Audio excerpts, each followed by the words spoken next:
Hello friends, good morning. Myself doctor Amit Upadhyay, team CLC Sikar से।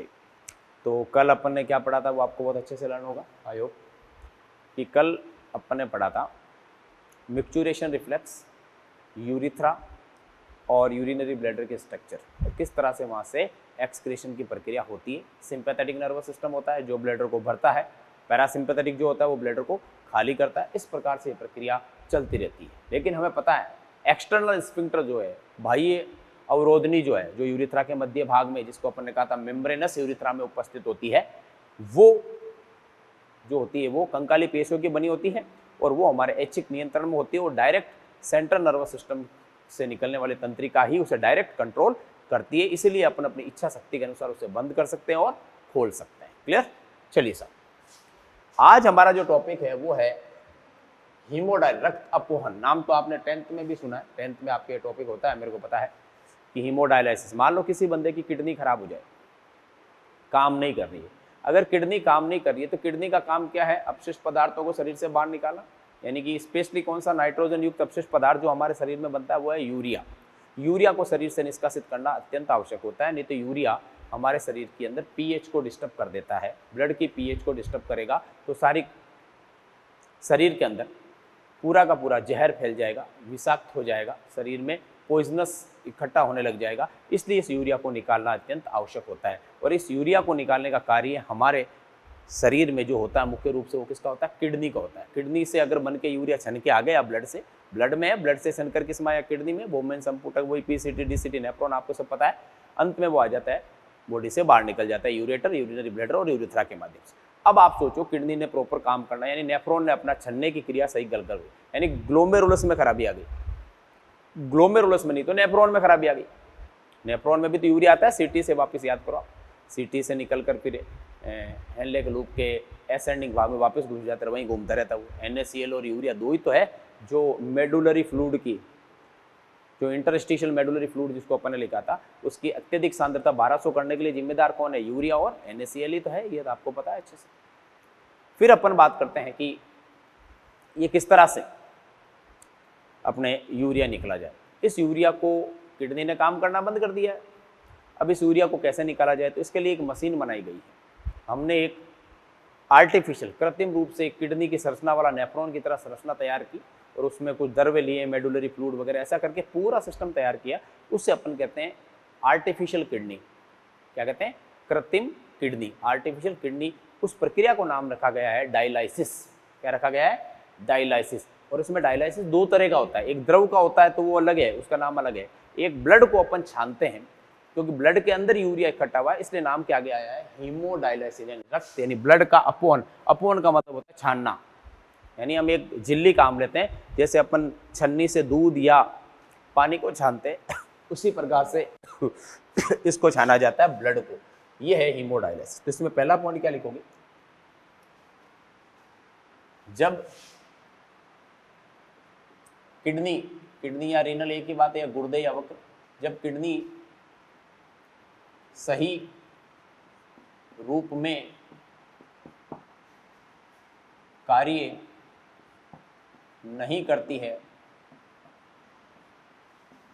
तो urea हमारे blood में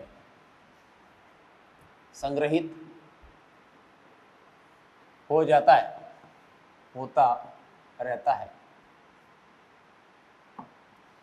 सही बात है। जब यूरिया ब्लड में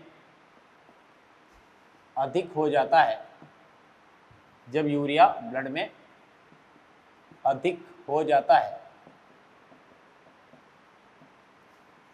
तो इसे यूरेमिया कहते हैं। क्या कहते हैं? यूरेमिया कहते हैं। ध्यान रखना, कंडीशन क्या कहोगे? यूरे। यूरे का मतलब यूरिया, मिया मतलब ब्लड, यूरेमिया कहते हैं। इस टॉक्सिक पदार्थ, टॉक्सिक यानी विषैला पदार्थ, इस टॉक्सिक पदार्थ कौन सा? यूरिया को बॉडी से यानी शरीर से निष्कासित यानी रिमूव करना अति आवश्यक होता है,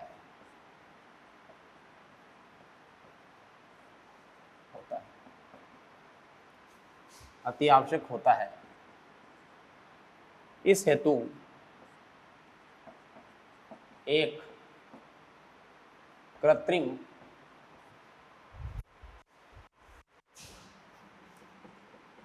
किडनी का यूज किया जाता है,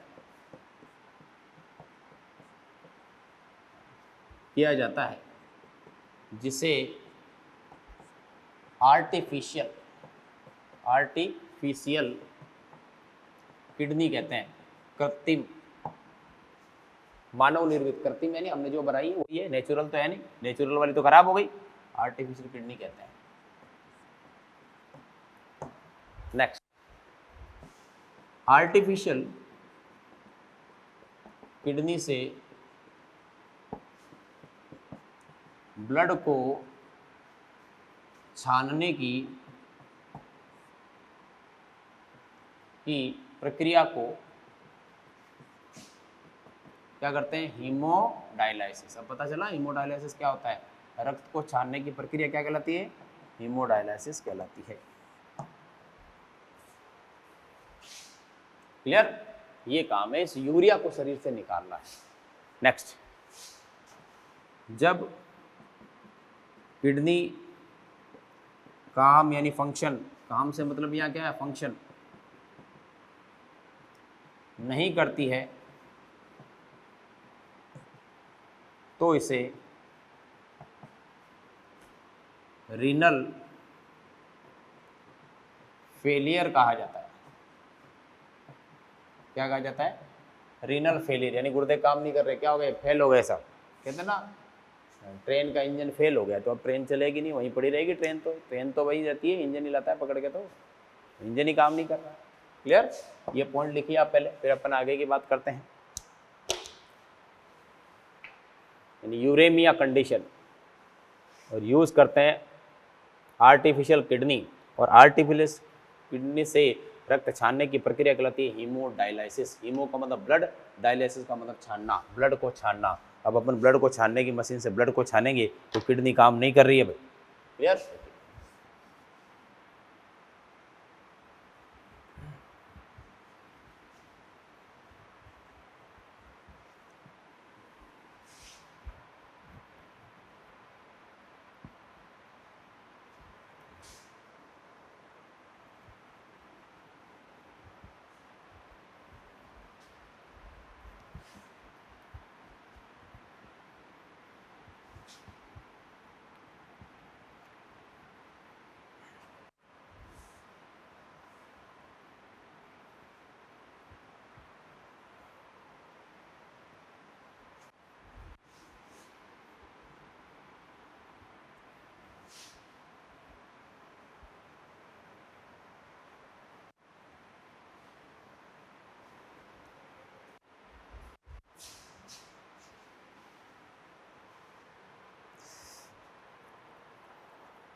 चलिए साहब आगे बढ़िए, हीमोडायलाइसिस के बारे में अगला टॉपिक लिखते हैं। कैसे करते हैं? प्रक्रिया कैसे होती है? प्रक्रिया बोले तो प्रोसेस। देखो इधर आप, ये एक मैं मरीज बना रहा हूं यहां पर,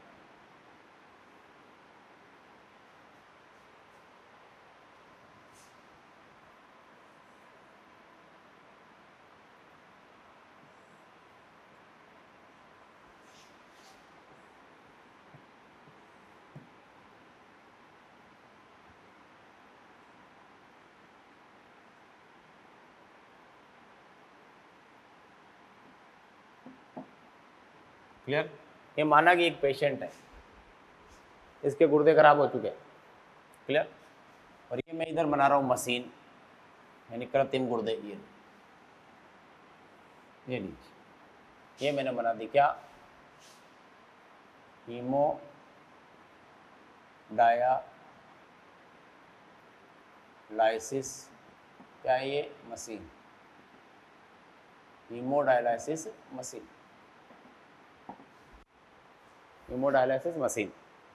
और इस हीमोडायलिसिस मशीन के अंदर यहाँ पर एक मैंने लगा दी छन्नी, ये लगा दी एक मेम्ब्रेन, ये लीजिए साहब, ये छन्नी लगा दी यहाँ पर देखा, ये मेम्ब्रेन, इसका नाम है सेलोफेन मेम्ब्रेन। क्या नाम है? सेलोफेन मेम्ब्रेन, यानी कि एक तरह का ये फिल्टर है। क्या है? फिल्टर। यहाँ से छन कर आएगा, क्लियर? इधर से हम ब्लड लाएंगे, इसे छानेंगे और इधर से वापस ले जाएंगे सर, क्लियर? अब आप देखिए,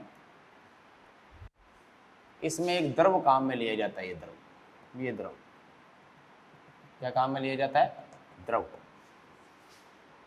काम में लिया गया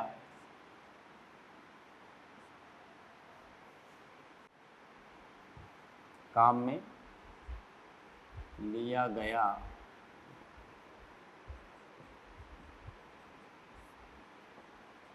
द्रव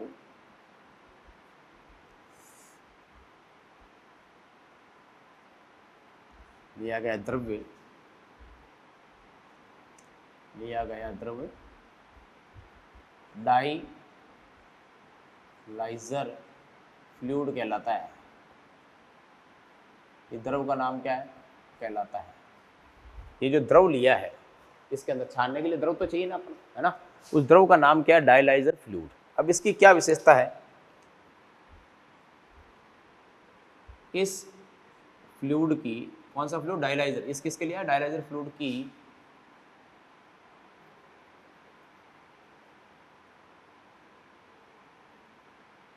समानता ब्लड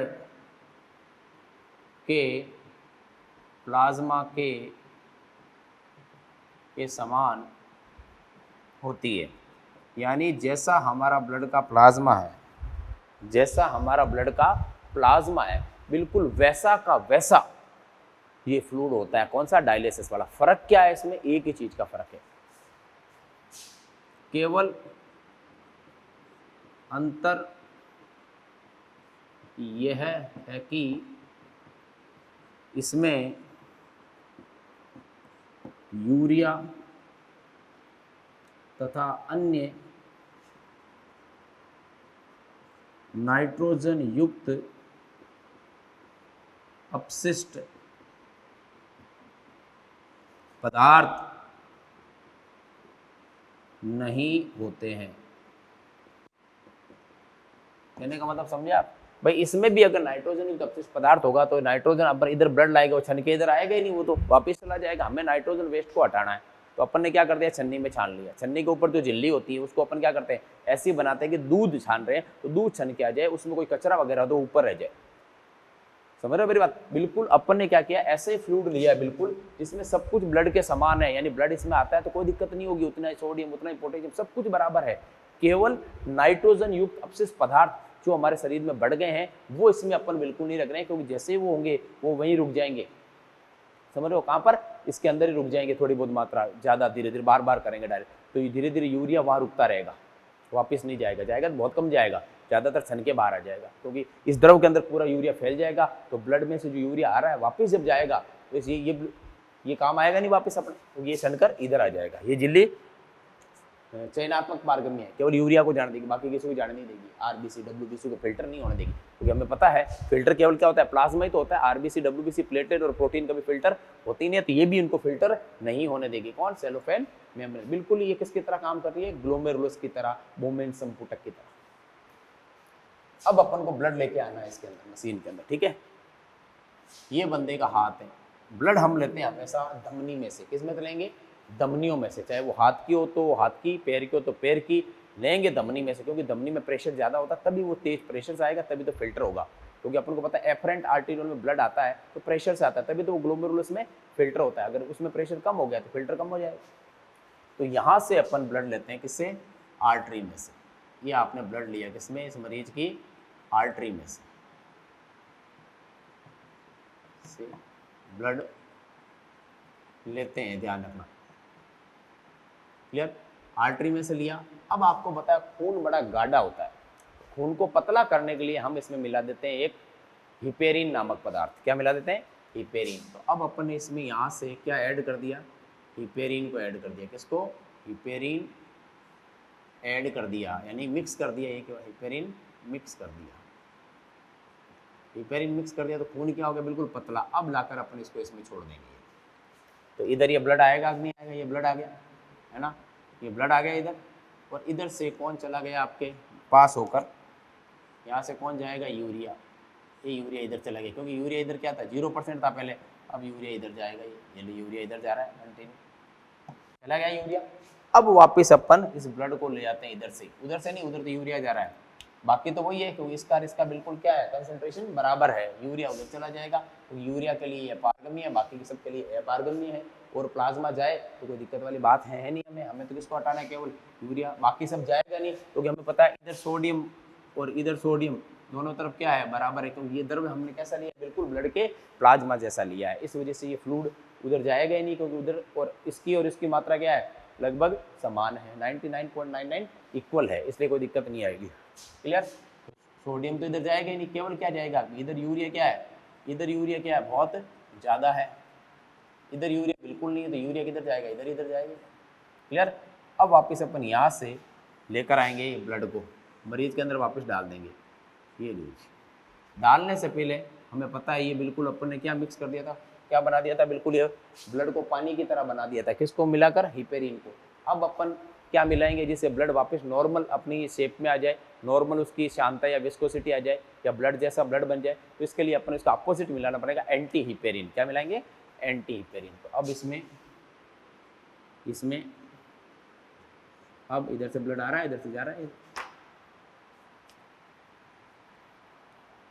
अब इसमें अब एंटी हिपेरिन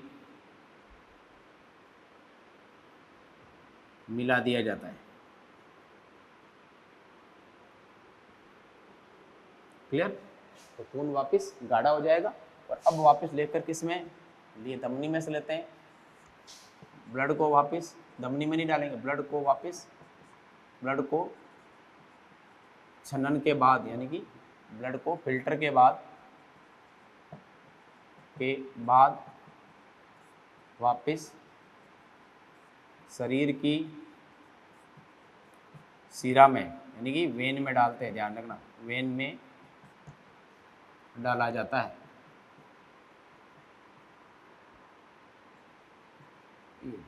लेते किससे, धमनी से, लेकर किससे आए थे, धमनी से, वापस डालेंगे किससे, शिरा से, ध्यान रखना।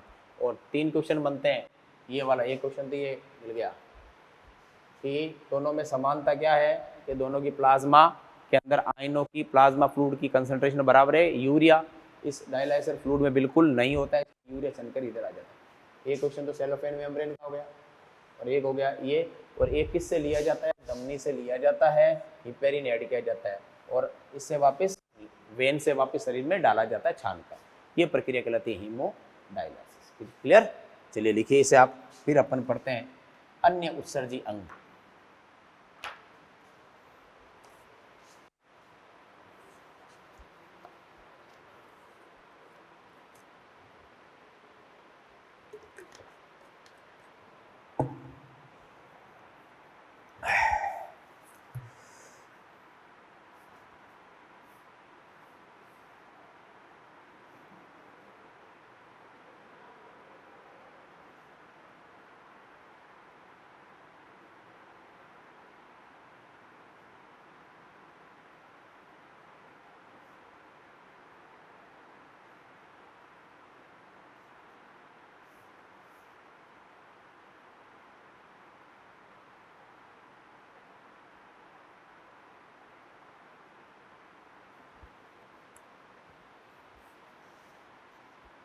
हो गया, चलिए अगला टॉपिक लगाइए, जो लास्ट टॉपिक है इसका, फिर अपन को डिजीज पढ़नी है बस।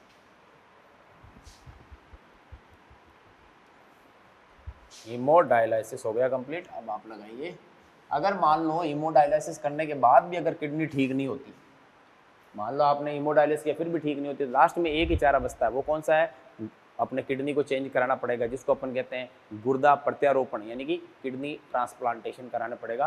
किसी रिश्तेदार से या किसी सगे भाई बहन से आपको नई किडनी, उनसे किडनी लेनी पड़ेगी और अपनी किडनी वो वहाँ से हटाना पड़ेगा। मतलब हटाने के बाद में किडनी आपकी जो है, जैसे मान लो मेरी किडनी खराब हुई, मैंने दूसरी किडनी लगाई डॉक्टर ने, तो ये जो किडनी मेरी खुद की है उसको वहीं पड़ी रहेंगे, अपन छेड़ेंगे नहीं, उसको बाहर नहीं निकालेंगे, वहीं पड़ी रहेगी, वो धीरे धीरे ऑटोमेटिकली श्रिंक हो जाएगी। उसको ब्लड वेसल को वहाँ से कनेक्ट कर देंगे, बस इतना ही काम करेंगे। एक तो ब्लड को और एक ब्लड वेसल को, नर्व को, आर्टरी को, वो उस किडनी को नहीं निकालेंगे जो हमारे शरीर में खराब हो गई, उसको वहीं पड़ी रहने देंगे।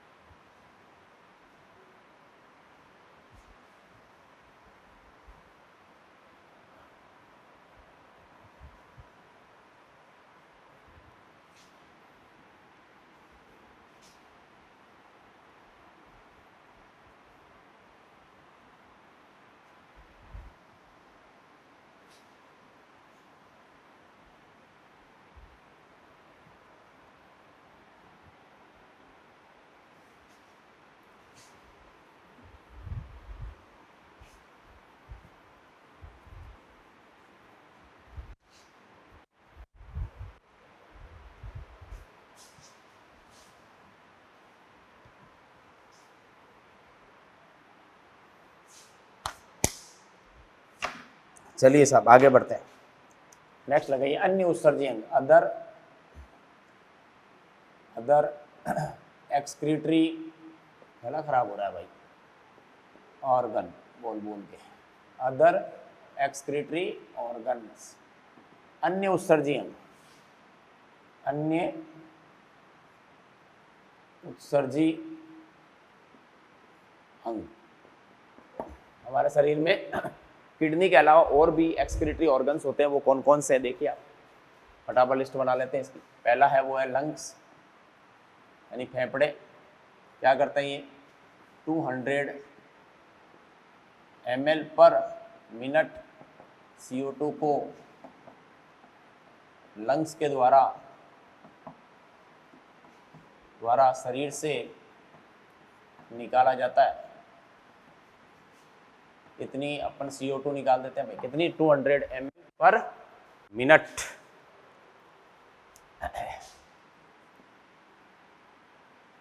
कुछ मात्रा में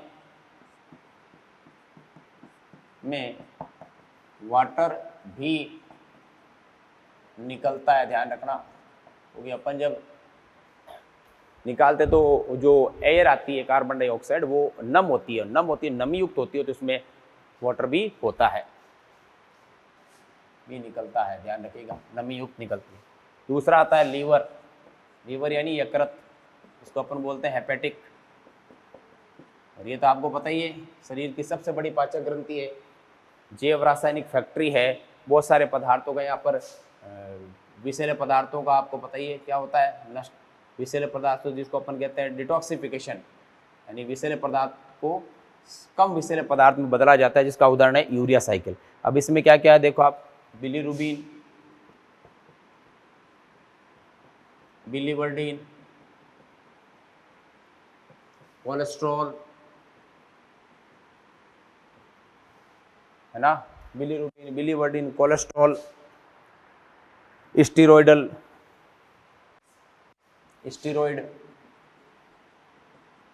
वही है जो कोलेस्ट्रॉल के व्युत्पन्न से बनते हैं, और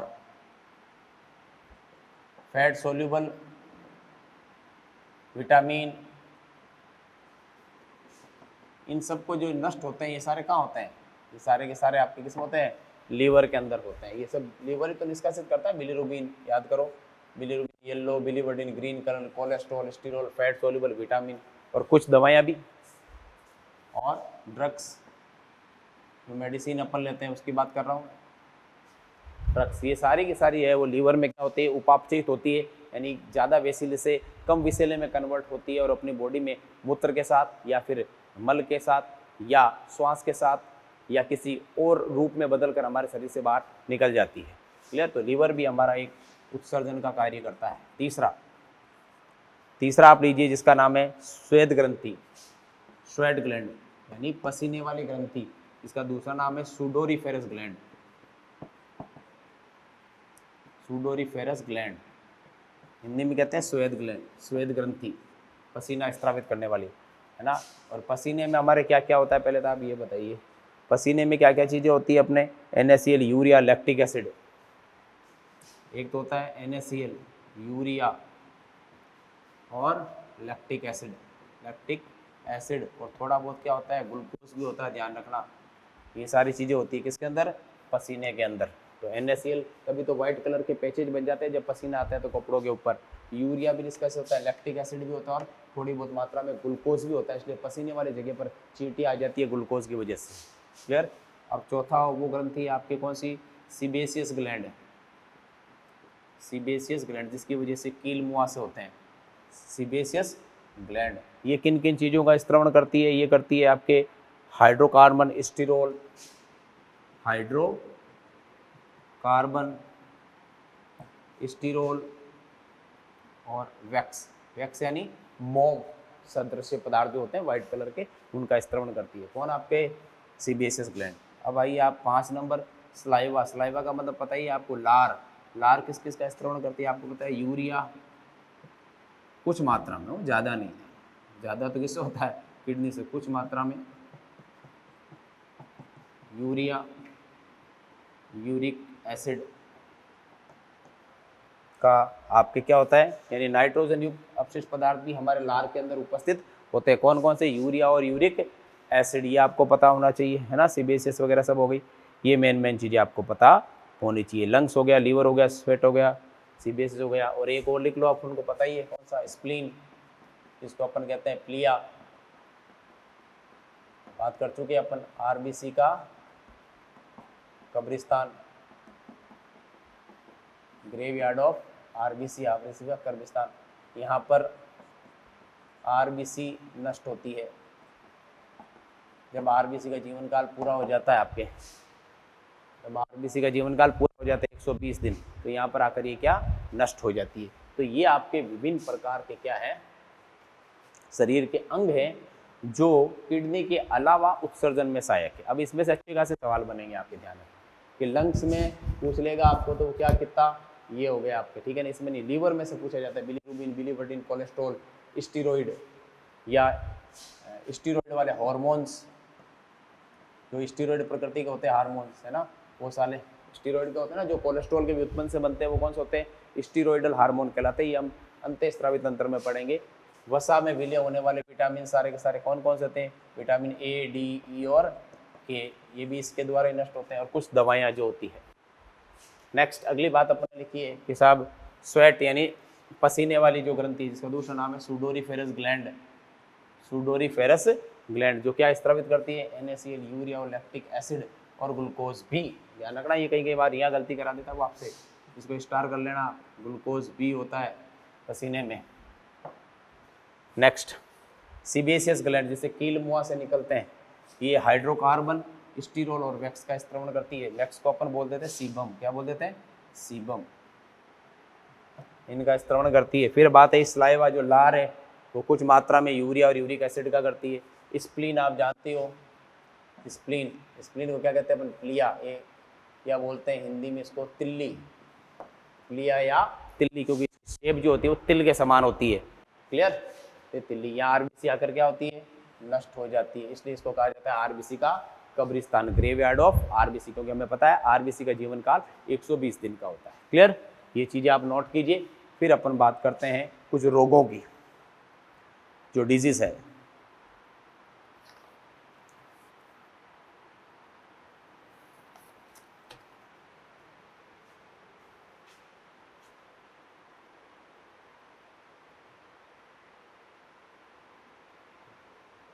गया, चलिए।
चलिए साहब आगे बढ़िए।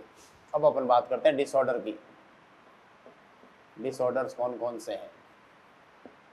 सबसे पहला डिसऑर्डर है वो है रीनल कैलकुलस, या इसका दूसरा नाम है रीनल कैलकुलाई, या तीसरा नाम है इसको कहते हैं ना गुर्दे में पथरी हो गई, वही है ये रीनल स्टोन। रीनल स्टोन ये लीजिए पथरी, कॉमन वर्ड में क्या कहते हैं? पथरी।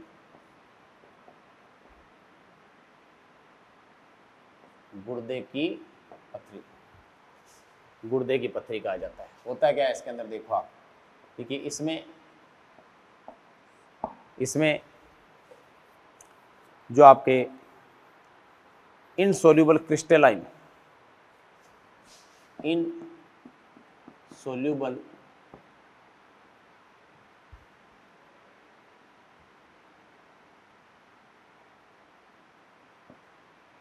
सोल्यूबल क्रिस्टलाइन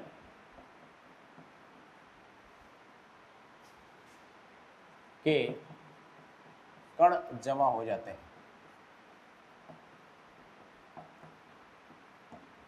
इनसोल्यूबल जो अघुलनशील क्रिस्टल के रूप में होते हैं वो आकर या तो जम जाते हैं किसमें, किडनी के नेफ्रॉन में, या जम जाते हैं यूरेटर में, या जम जाते हैं आकर यूरिनरी ब्लैडर में और यूरिन को जाने से रोकते हैं, है ना, वो होती है रीनल स्टोन।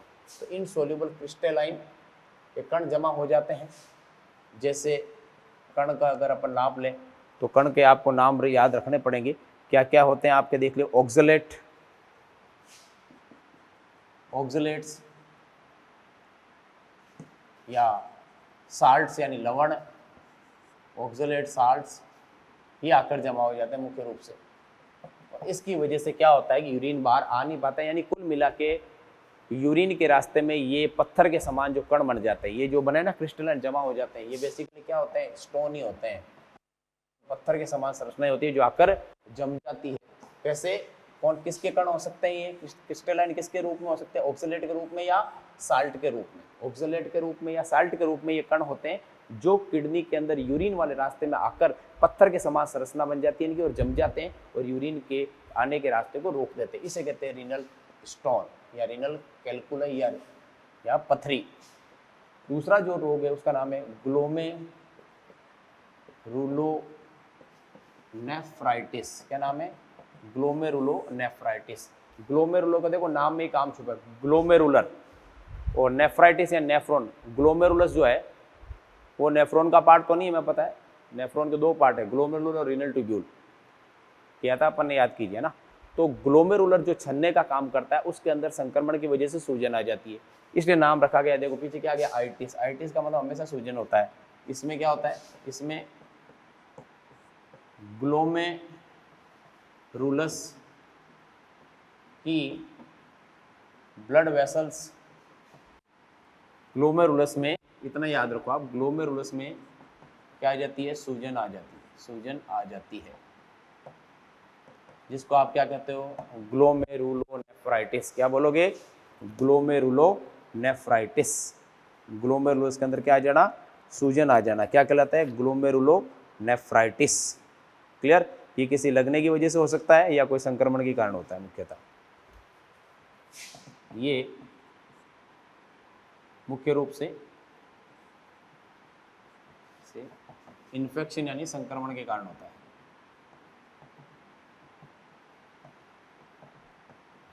क्लियर? ये दो रोग आपको याद रखने हैं भाई। क्लियर? अब उस काम की बातें जो मैं आपको बता देता हूं, ये नोट कीजिए आप फटाफट।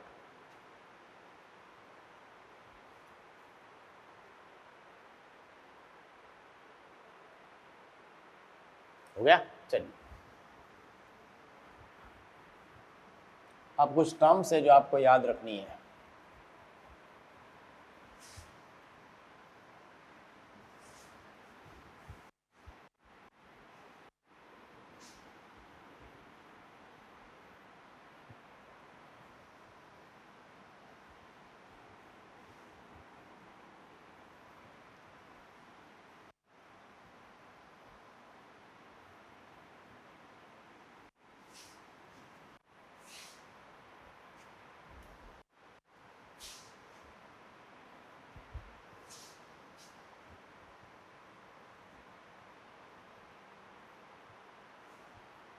चलिए कैसे, वो टर्म्स है जो आपके एग्जाम में आती है। एक होता है कीटोनूरिया, कीटोनूरिया, क्या शब्द है, कीटोनूरिया। तो सब थोड़ा अजीब सा लग रहा है आपको, लेकिन ध्यान से देखिए, आंसर मिल जाएगा आपको इसके अंदर। कीटोनूरिया, नूरिया, आई लगा दें यहाँ पर, किस बुक में आपका एनसीईआरटी में आई लिखा हुआ है। कीटोनूरिया क्या होता है, जब यूरिन में कीटोन बॉडी उपस्थित हो, तो क्या है, यूरिन के अंदर क्या उपस्थित हो, कीटोन बॉडी, कब आती है कीटोनूरिया, जब हम लंबे समय तक भूखे रहते हैं, तब होता है। यानी आप भूखे रहते हो, लंबे उपवास करते हो, फास्ट करते हो या भूख हड़ताल करते हो, तो आपके बॉडी के अंदर क्या होता है, ग्लूकोज तो यूज आ ही जाता है। ग्लूकोज के बाद में किसका ब्रेकडाउन होता है, फैट, प्रोटीन का सबसे, फैट जब टूटता है तो कीटोन बॉडी बनती है, और ये कीटोन बॉडी मूत्र के साथ क्या हो जाती है, निष्कासित हो जाती है। और अगर मूत्र में कीटोन बॉडी हो, उसे अपन कहते हैं कीटोनूरिया। ऐसा कब होता है, जब आप लंबे समय तक या तो भूखे रहे हो, या उपवास किया हो आपने, या आप हंगर स्टे यानी भूख हड़ताल पे बैठे हो, इस कंडीशन में ये चीज़ें हो जाती है।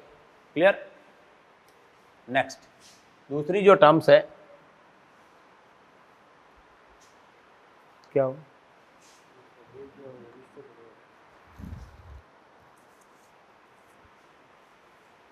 दूसरी जो टर्म्स है वो है ग्लाइकोसूरिया, ग्लाइकोसूरिया। अब इसमें क्या होगा, जब यूरिन में ग्लूकोज उपस्थित हो, क्या हो, ग्लूकोज उपस्थित हो। और यूरिन में ग्लूकोज कब आएगा, जब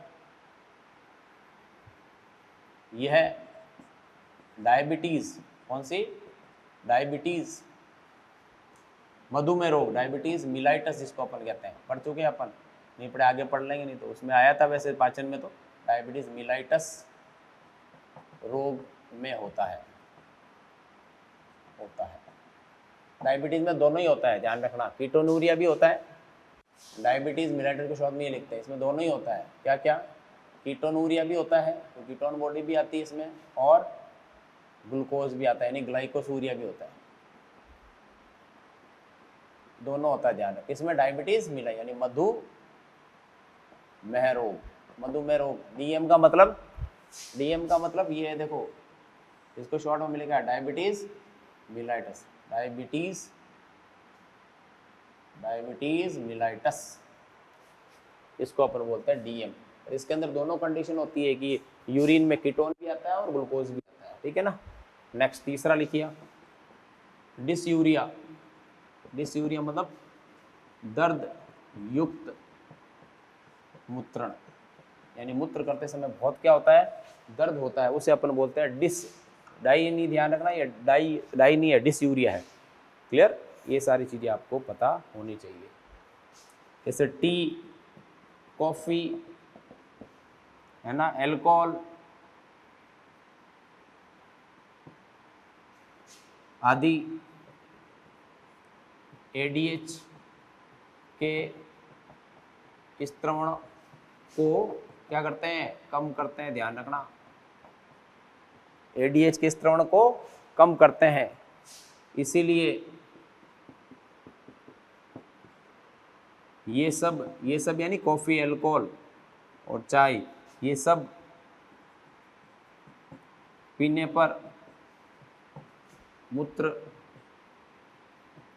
बार बार आता है, यानी ज़्यादा आता है, इसे बार बार मूत्र आता है, तो क्या कहते हैं, इसे पोलीयूरिया कहते हैं, बार बार मूत्र आना, क्या कहते हैं, पोलीयूरिया, पोली मीन्स अनेक, यूरिया मतलब बार बार यूरिन आने को क्या कहते हैं, पोलीयूरिया कहते हैं साहब। ये चीज़ें लिखिए आप, टी कॉफ़ी वगैरह पीने से ये सब होता है। ओके, यानी कि ये टी और कॉफी ये सब डायूरेटिक सब्सटेंसेज हैं। ओके गाइस, तो अपना आज एक्सक्रीटरी सिस्टम कंप्लीट होता है। फिर आपका टेस्ट होगा इसका, एनसीईआरटी पढ़नी है, क्वेश्चन सॉल्व करने हैं, डाउट है मुझे भेजने हैं आपको। ओके, तो ध्यान से इस चीज़ को फ्री माइंड से अच्छे से पढ़िए, समरी जरूर पढ़ें, उसमें से क्वेश्चन अच्छे खासे बनते हैं। ठीक है, मिलते हैं अगले चैप्टर में जिसका नाम है नर्वस सिस्टम। ओके, इसके ऊपर अपन डिस्कशन करेंगे। Okay dear, take care of yourself and best of luck your for minor test. Thank you.